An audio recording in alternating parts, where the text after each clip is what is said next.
6:38, Nashville's Morning News on Super Talk 99.7 WTN, day one of the DNC. There's already massive protests going on outside. They shut down the Loop there in Chicago, which, in case you don't know, and I don't really know much about Chicago traffic, except to know that it sucks, especially when you've got a bunch of protesters protesting everything from, pro-Hamas to pro-abortion, and on it goes. So right now, that's one of the things that the media is focusing on. I want to welcome on into the program Jonathan Fahey. And Jonathan, of course, used to work in the Trump administration. Always appreciative of your analysis, Jonathan. Thanks for joining us here on Super Talk 99.7. So there's so many places to go with this, but let's right now tackle the economy and what Kamala Harris wants to do regarding, number one, price gouging. I just did a big segment on price gouging. A number of different things are going on. Number one, Harris announces that she wants to tackle price gouging. You have grocers taking to social media, and they're challenging Kamala Harris. Why don't you come into our grocery store and you tell us where we're price gouging? You tell us, which of the prices you believe are too high. And even, I don't know if you were able to watch the shows over the weekend, Jonathan, but you had a number of different of the talking heads over the weekend saying, do you stand by these price controls? Because, this is awfully emblematic of socialism, and we all know that socialism doesn't work. Right, exactly. And yeah, when have price controls ever worked anywhere to make it better for the consumers or the average citizens? I don't think they ever work. They occasionally actually work to benefit people selling things. But other than that, it's pretty funny. But I think there's so much dishonesty and cynicism about this and everything else, really, about what the Democratic Party is putting out there. But it's kind of funny because the dishonesty is, everyone knows, or anyone that pays attention knows, that these prices are high because of this excessive government spending that we've had during the Biden administration. So instead of admitting that's the case and saying, hey, we need to reduce our spending, they just lie and say it's price gouging. So, and we're going to keep spending like drunken sailors, so we're going to actually continue to have higher prices. But the other thing that's really funny about it is why do these companies all of a sudden get so greedy during the Biden administration? Because they haven't been so greedy since the 1970s when Jimmy Carter was president. So wouldn't the easier solution be just replacing having a new president like Donald Trump? Because clearly the corporations were not greedy during the Trump administration. So if it really is greedy, gouging prices, why do they only do it during the Biden administration? It's so preposterous. Everything about her. I mean, she doesn't understand any of this. Somebody put it together and she read it. But the idea that this is somehow it's just utter silliness, utter nonsense from them. But it's the main thing is to lie about what caused the inflation, like change the blame from them, which is what everyone recognizes as the government spending, to the bad corporations. And it's utter nonsense. Obviously, this will never get through, even if she were elected. But it just shows so much cynicism on their part, because they think the American people are so stupid that it's like, oh, blame these greedy billionaires. But it's like, if you really boil this down, take it down a few layers, it just shows how bad they really are. Because why would a corporation decide to all of a sudden become greedy when Biden's president? And from month to month and quarter to quarter, corporations apparently become less greedy, sometimes more greedy other times. It's so ridiculous. Well, and the other thing that I find interesting is, and I mentioned it during the previous segment, was, so somebody please, because you had Hakeem Jeffries, you had Gretchen Whitmer, both were interviewed over the weekend on the Talking Head shows, and they both seemingly just kind of ran from the idea. They were asked about it, and I just played the audio for the audience in the previous segment, so I don't want to replay it. But basically, it was, well, yeah, she's really focusing on the economy, but they wouldn't come out and directly say, yes, I support government mandated price controls, because they know that this is a really, really bad idea. And so even the Washington Post and some folks on CNN are calling this out. The other thing that she wants to do, and let's just touch on this very briefly, $25,000 down payment, giving folks $25,000 for a down payment for a home. Now, there's two problems with this, in my opinion. Number one is what you're doing is you are just going to raise the price of homes, I don't know, roughly $25,000, because that's what we've seen historically, especially when it comes to college tuition. That's number one. And number two, now you have a situation where, once again, American taxpayers are subsidizing some Americans when all American taxpayers are really struggling to make ends meet. Yeah, exactly. Like, why favor the people that, if you're a first-time home buyer, you're probably sort of young and doing pretty well financially. So why would they get some sort of $25,000 bonus when people that aren't even close to their situation aren't getting anything? And the other thing that's really funny, and no one will talk about this, or not enough, but, she had this part about they're going to build 3 to 4 million homes in the first 4 years or some nonsense like that.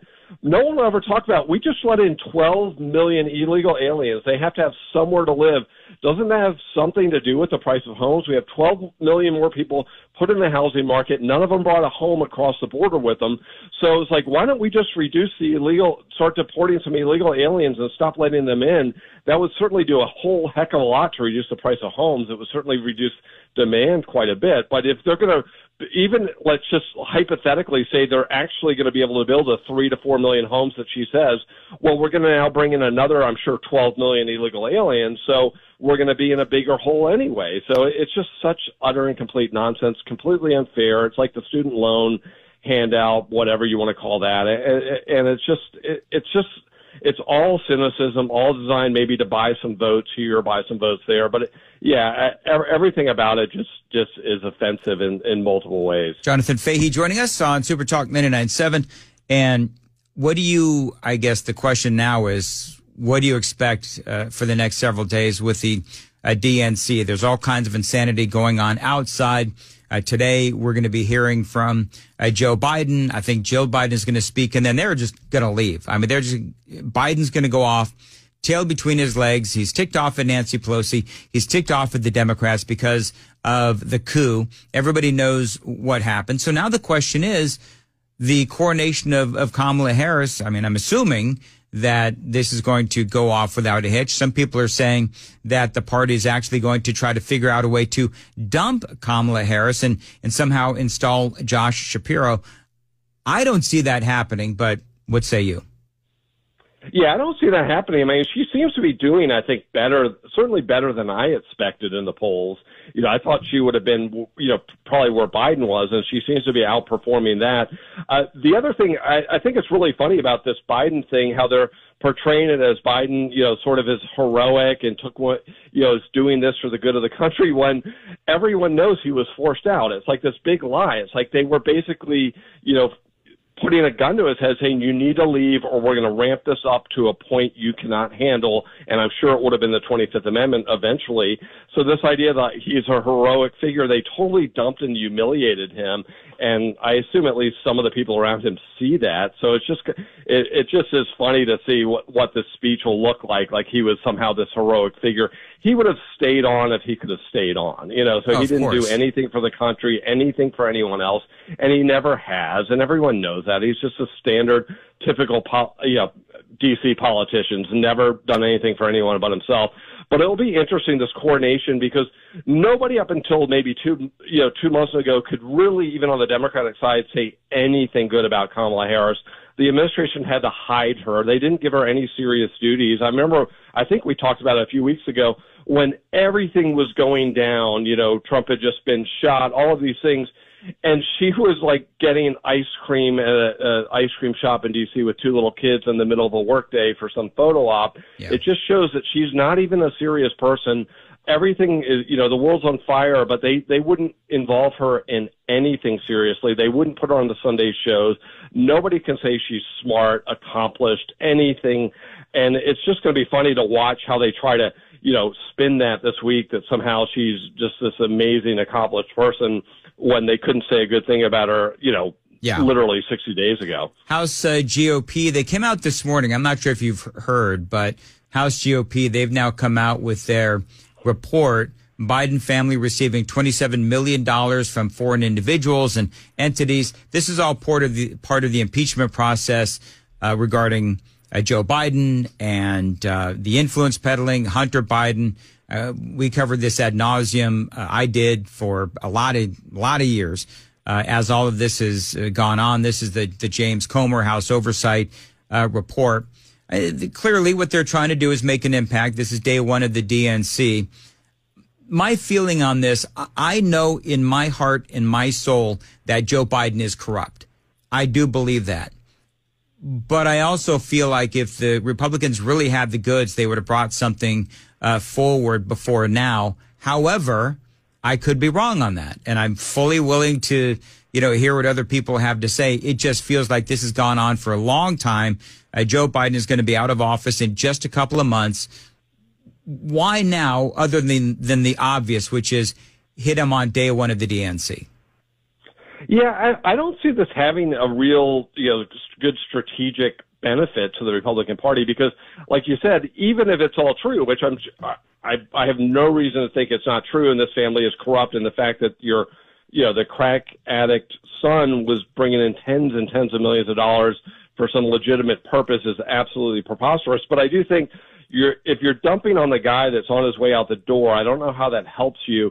And even though Biden's been a disastrous president, and you said, probably corrupt, people don't want to, he's leaving under, he's been forced out. He's leaving in a humiliating way. It almost just seems like piling on. I don't see it giving a lot of benefits to the Republican Party as a whole, other than maybe, hey, we told you so type of thing. But the Democrats have moved on, and the American people are focusing on Trump or Harris. I think, the move is, at least in my view, is, the economy, immigration, crime, national security, hit those issues, talk about those. Yep. That's how we win. I think, dumping on Hunter Biden and James Biden and, Joe Biden is just, it may all be valid, but it's not a good use. You only have only a certain amount of time on the air that people are paying attention to. You'd rather the people pay attention to who's the party that's going to make us more prosperous, safer, things like that, as opposed to who's going to, uncover the last detail with what's going on with this Biden scheme that's been going on. Well, yeah, and the thing is, as we conclude, whatever you're going to bring to the table, Republicans, you got to loop in somehow connected to Kamala Harris, which to me, if you're going to start talking about investigations and so forth, I want to know who knew what when it comes to Joe Biden's lack of cognitive ability. Clearly, this is a man who should not have been running the country, probably was not running the country over the last couple of years. Harris was out there saying that he is sharp as a tack. America now knows that clearly has not or is not true, yet there was clearly, in my opinion, a cover-up. And so that's really, to me, what they should focus on. We've got 45 seconds left. What do you predict for the DNC? I predict I think their convention part of it will be good. They do a good job with these things. I mean, both parties do. In a way, it kind of is easy to look good. I think there's going to be a lot of the protests, the fact that they had to shut down all these stores in Chicago because of the Democratic protesters.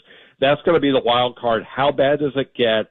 And with these, anti-Israeli, pro-Hamas protesters and other protesters, and how the media covers it. Because if it's, looks great inside, but a total disaster all around it, it's going to have a bad look. But I think overall Kamala will be able to read a speech that somebody else wrote off a teleprompter. Probably it'll be, certainly decent, because it's like, how hard is it? Anyone could do that. But but I think the real wild card is, what are these other things, these other factors going on around the convention and also around the world this week while the convention is going on? Because if something happens with Iran or, one of those types of things this week, I think it really shifts the focus from the convention, and also is this the right administration going forward to deal with these things? All right, Jonathan, always great analysis. Appreciate you joining us here on Super Talk 99.7 WTN.